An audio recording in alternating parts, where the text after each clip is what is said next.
Bismillahirrahmanirrahim. Assalamualaikum warahmatullahi wabarakatuh. Alhamdulillahirrabbilalamin. Wassalatu wassalamu ala asrofil anbiya wal mursalin wa ala alihi wa sahbihi ajma'in. Amma ba'du. Perkenalkan, nama saya Ibnu Syafaat, mahasiswa program studi Ilmu Hukum Universitas Cybermood. Pada kesempatan kali ini saya akan mempresentasikan tugas atau makalah dengan judul Efektivitas Hukum Internasional dalam Menjamin Kebebasan Navigasi di Selat Hormuz. Tema ini saya pilih karena Hormuz merupakan salah satu pelayaran paling strategis di dunia dan menjadi contoh nyata bagaimana hukum internasional diuji dalam menjaga keamanan, stabilitas, dan kebebasan navigasi internasional. Isu ini semakin relevan karena dalam beberapa tahun belakangan ini, terutama sepanjang 2025 hingga pertengahan 2026 ini, dunia kembali dihadapkan pada ketegangan geopolitik yang memunculkan ancaman penutupan Selat Hormuz oleh Iran. Kondisi tersebut tentu menimbulkan pertanyaan penting, apakah hukum internasional mampu menjamin kebebasan navigasi di jalur laut yang sangat vital bagi perdagangan global? Sejauh mana hukum internasional efektif ketika berhadapan dengan kepentingan politik dan keamanan suatu negara? Nah, melalui presentasi ini saya akan membahas dasar-dasar hukum internasional yang mengatur kebebasan navigasi, kemudian menjelaskan strategis dari Selat Hormuz, menganalisis fakta aktual terkait ancaman penutupan selat tersebut, serta menilai efektivitas hukum internasional dalam menghadapi tantangan tersebut tentunya. Kalau dilihat dari pengertian hukum internasional, hukum internasional merupakan seperangkat aturan atau prinsip yang mengatur hubungan antar negara serta subjek-subjek hukum internasional lainnya tentunya. Saya mengutip Malcolm N. Shaw bahwa hukum internasional adalah sistem hukum yang mengatur hubungan antara negara-negara dan organisasi internasional dalam masyarakat dunia atau masyarakat internasional. Tujuan utama hukum internasional adalah menciptakan ketertiban, menjaga kedamaian, menyelesaikan sengketa secara damai tentunya, serta melindungi kepentingan bersama masyarakat internasional. Namun dalam perkembangannya, hukum internasional tidak hanya mengatur hubungan diplomatik saja, hubungan diplomatik antar negara tetapi juga mencakup hukum laut, hukum lingkungan, hak asasi manusia, perdagangan internasional, dan berbagai bidang lainnya tentunya. Salah satu cabang penting dalam hukum internasional adalah hukum laut internasional yang mengatur penggunaan wilayah laut oleh negara-negara di dunia. Pembahasan mengenai Selat Hormuz tidak dapat dipisahkan, tentunya ini karena konteksnya kita bahas Selat Hormuz, tidak dapat dipisahkan dari United Nations Convention on the Law of the Sea atau UNCLOS 19 pada 1982. UNCLOS ini sering disebut sebagai konstitusi laut dunia karena menjadi dasar hukum internasional yang mengatur hak dan kewajiban negara dalam pemanfaatan laut. Konvensi ini mengatur berbagai aspek seperti laut teritorial, zona ekonomi eksklusif, landasan kontinen, kemudian laut lepas, kebebasan navigasi, hingga penyelesaian sengketa maritim. Dalam UNCLOS terdapat prinsip penting yang disebut freedom of navigation atau kebebasan navigasi. Nah, ini prinsip-prinsip ini memberikan kepada kapal hak kepada kapal-kapal dari berbagai negara untuk melakukan pelayaran internasional tanpa hambatan yang bertentangan dengan hukum internasional ya. Selain itu, konsep dalam UNCLOS ini terdapat konsep transit atau hak lintas transit yang berlaku pada selat-selat internasional yang digunakan untuk pelayaran dunia. Prinsip inilah yang menjadi dasar ya, hukum utama dalam pembahasan Selat Hormuz ini. Nah, Selat Hormuz ya, kalau kita lihat Selat Hormuz ini adalah merupakan jalur laut sempit yang menghubungkan Teluk Persia dengan Teluk Oman dan Laut Arab. Di sebelah, kalau kita lihat ya, di sebelah utara terdapat Iran, sementara di sebelah selatan terdapat Oman dan Uni Emirat Arab. Meskipun secara geografis tidak terlalu luas ya, Selat Hormuz ini memiliki nilai strategis yang sangat besar ya, artinya luar biasa ya, karena jalur ini, selat ini dilalui oleh kapal-kapal ya, yang mungkin sebagian besar membawa ekspor minyak dan gas ya, dari negara-negara teluk seperti Arab Saudi, Qatar, Kuwait, Irak, Uni Emirat Arab, dan Iran ya, tentunya melewati jalur ini. Banyak lembaga atau perusahaan-perusahaan energi internasional ya memperkirakan sekitar 1/5 perdagangan minyak dunia ya, melewati Selat Hormuz setiap harinya. Ini diperkirakan ya, 1/3 perdagangan minyak dunia melewati Selat Hormuz setiap harinya. Ini luar biasa potensi dari Selat Hormuz ya. Karena itu Selat Hormuz sering disebut sebagai, istilahnya adalah checkpoint atau titik penyempitan paling penting dalam sistem perdagangan global. Adanya gangguan kecil sedikit pun ya, atau gangguan kecil sekalipun di wilayah Selat Hormuz ini akan berdampak sangat luas ya terhadap harga energi, biaya transportasi, inflasi, dan stabilitas ekonomi dunia. Kita saksikan faktanya ketika Iran sempat menutup Selat Hormuz ya, ini berdampak kepada harga energi yang naik ya, biaya transportasi yang kemudian ikut juga naik, dan yang tak kalah penting berdampak kepada inflasi ya, harga-harga di berbagai negara pun ikut naik, stabilitas ekonomi dunia pun ikut tergoncang. Ini kalau ada gangguan-gangguan di Selat Hormuz. Kalau dilihat dari kedudukan Selat Hormuz dalam hukum internasional, menurut UNCLOS tadi ya, prinsip-prinsip itu jelas Selat Hormuz ini termasuk kategori selat yang digunakan untuk pelayaran internasional ya.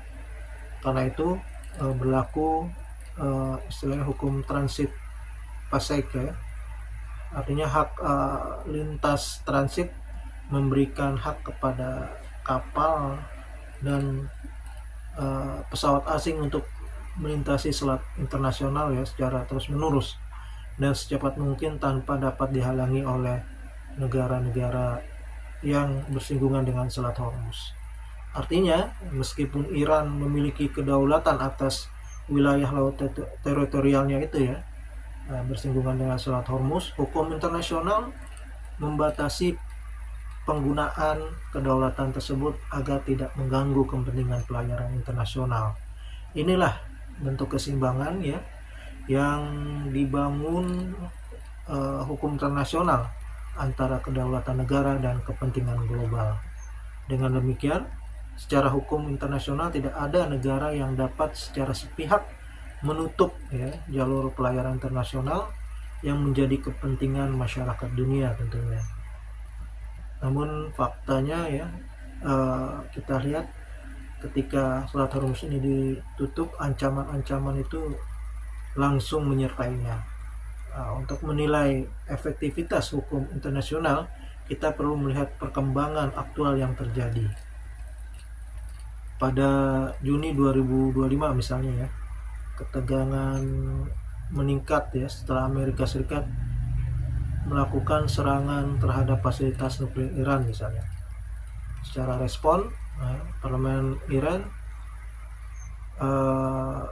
atau beberapa waktu lalu ya, ketika Amerika Serikat melakukan serangan terhadap fasilitas nuklir Iran ya.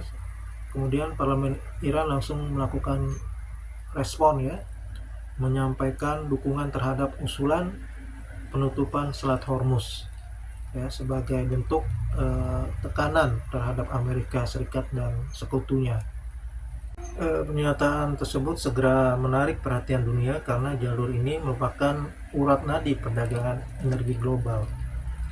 Media internasional melaporkan bahwa anggota Komisi Keamanan Nasional Parlemen Iran ya, Ismail Qausari ini menyatakan parlemen telah mencapai kesimpulan bahwa Selat Hormuz perlu ditutup meskipun keputusan final berada pada Dewan Keamanan Nasional tertinggi Iran. Tentu pernyataan ini memicu kekhawatiran besar di pasar global ya, karena ini berdampak terhadap stabilitas ekonomi dunia, harga-harga energi yang akan merangkak naik, dan tentunya terjadi inflasi di berbagai negara. Banyak analis energi memperingatkan bahwa penutupan Selat Hormuz ya, merupakan berpotensi mengganggu pasokan energi ke dunia, menaikkan harga tadi yang saya sampaikan minyak secara signifikan, meningkatkan biaya logistik internasional, dan memperburuk kestabilan ekonomi global.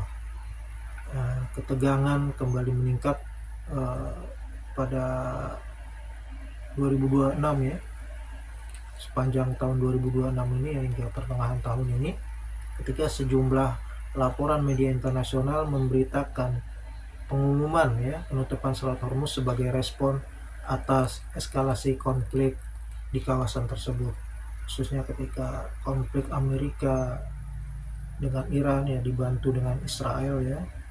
Nah ini meskipun situasi tersebut terus berubah dan berbagai negara melakukan upaya diplomatik agar jalur Hormuz ini tetap dibuka, pelayaran tetap bisa melintas ya, tentunya peristiwa ini merupakan ancaman terhadap kebebasan navigasi ya.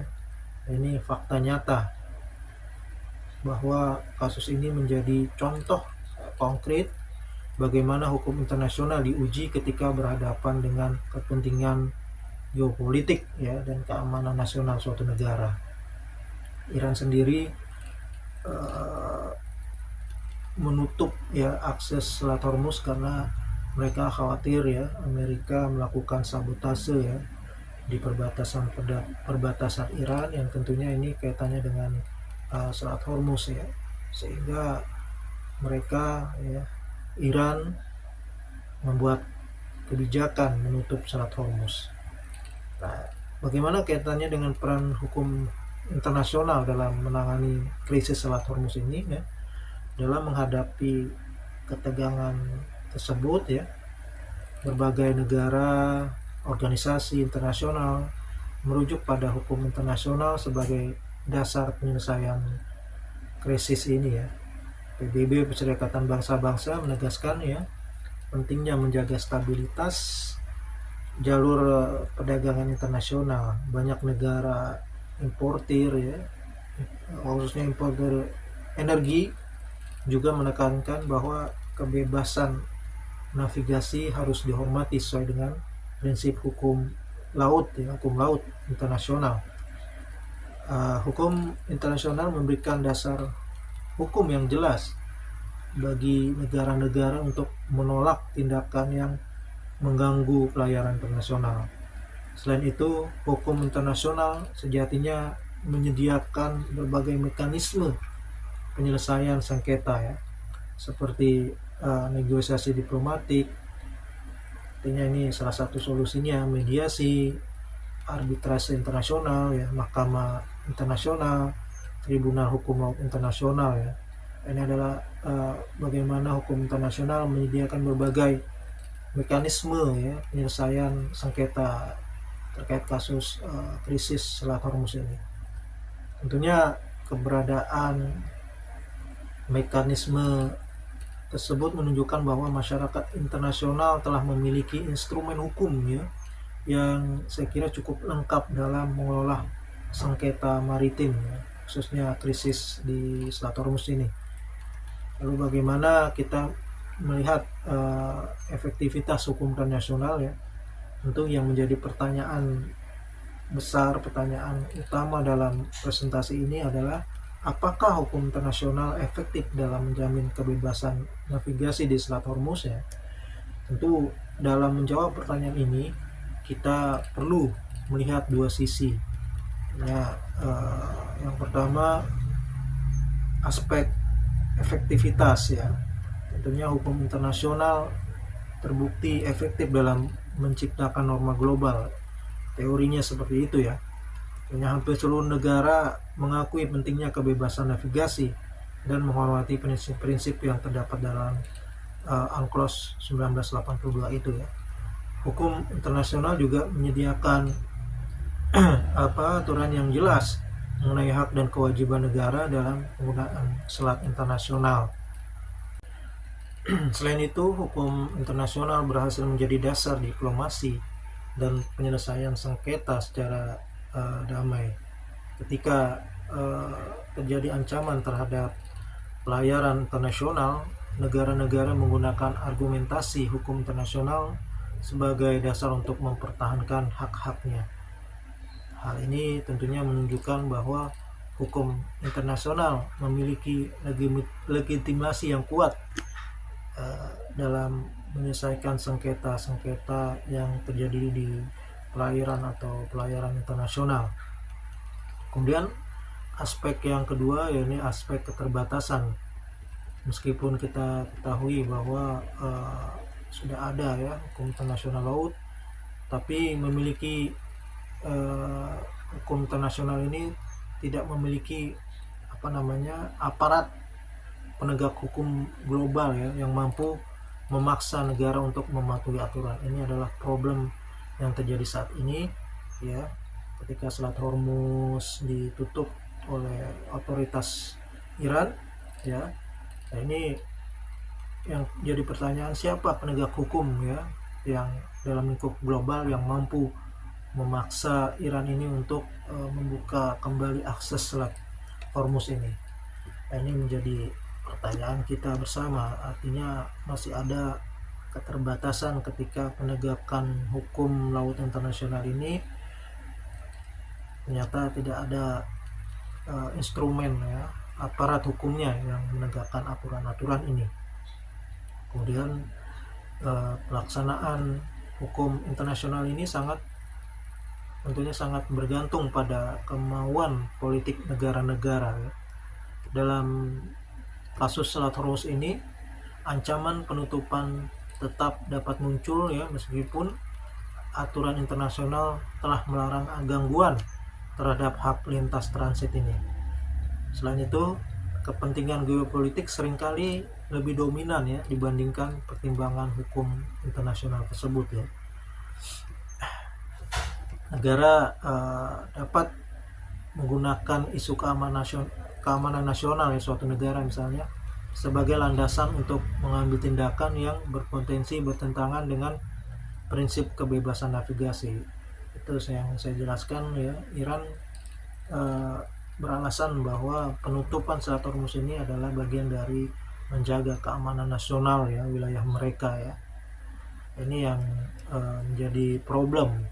Karena itu bahwa efektivitas hukum internasional ini masih memiliki keterbatasan ya ketika berhadapan dengan konflik politik dan militer ya, di kawasan tersebut ya. Saya mengutip pendapat beberapa ahli ya. Menurut Hans Kelsen ya, hukum internasional tetap merupakan sistem hukum yang sah karena diakui dan diterapkan oleh masyarakat internasional. Sementara Malcolm N. Shaw ini seorang praktisi atau pakar hukum berpendapat bahwa efektivitas hukum internasional tidak hanya diukur dari kemampuan memaksa ya, tapi juga kemampuan membentuk perilaku negara dan menciptakan keteraturan dalam hubungan internasional ya. Pandangan tersebut tentu sangat relevan dengan kasus Selat Hormuz. Ya, meskipun hukum internasional selalu mampu mencegah ancaman secara langsung ya, keberadaannya tetap menjadi acuan utama dalam perilaku ya. Artinya meskipun hukum internasional ini tidak selalu mampu mencegah ancaman secara langsung, tapi keberadaan hukum laut internasional ini tetap menjadi acuan utama dalam perilaku negara dalam penyelesaian sengketa internasional. Nah, berdasarkan pembahasan yang dipaparkan tadi ya, bahwa Selat Hormuz ini merupakan urat nadi ya perdagangan internasional karena dilalui oleh ribuan pelayaran dari berbagai negara ya, tentu dengan kepentingan perdagangan dunia, khususnya energi ini melintas di Selat Hormuz. Ketika Selat Hormuz ini ditutup ya, tentu berdampak kepada berbagai sektor ekonomi, khususnya ya, harga energi naik ya, transportasi laut juga naik ya, artinya transportasi logistik naik ya, kemudian inflasi menjadi ancaman, kestabilan ekonomi suatu negara juga turut ya sedikit berpengaruh ya ketika Selat Hormuz ini ditutup. Ini kita lihat ketika Iran menutup beberapa waktu Selat Hormuz, di Indonesia ya, terjadi goncangan yang luar biasa ya, khususnya dari bidang ekonomi. Harga energi Pertamax turut naik ya, ini menjadi problem di tanah air ya, di dalam negeri, sehingga terjadi sedikit eskalasi ya politik, terjadinya demonstrasi ya, akibat harga energi ini naik ya, sehingga ini luar biasa ya ketika Selat Hormuz ini ditutup ya, karena ini salah satu jalur pelayaran yang paling strategis ya, bahkan nilai ekonomisnya tinggi, urat nadi perdagangan yang memiliki peran penting bagi jalur perdagangan dan keamanan energi ya, secara global. Nah, UNCLOS 1982 itu ya yang menjadi dasar hukum yang jelas mengenai kebebasan navigasi dan hak lintas transit pada selat internasional itu sejatinya harus menjadi sumber hukum ya dalam menyelesaikan konflik di Selat Hormuz. Kemudian kasus ancaman penutupan Selat Hormuz ini oleh Iran misalnya menunjukkan bahwa hukum internasional efektif dalam menciptakan norma dan standar perilaku yang diakui masyarakat internasional ya, harusnya begitu ya. Namun tentunya efektivitas masih menghadapi berbagai hambatan ya dalam pelaksanaannya, terutama karena tidak adanya mekanisme pemaksaan ya, tidak ada aparat penegak hukum yang dibangun secara global ya, serta besarnya pengaruh kepentingan geopolitik ya dan keamanan nasional. Nah, ini tidak ada dalam instrumen-instrumen penegakan hukum internasional dalam konteks hukum laut internasional ya.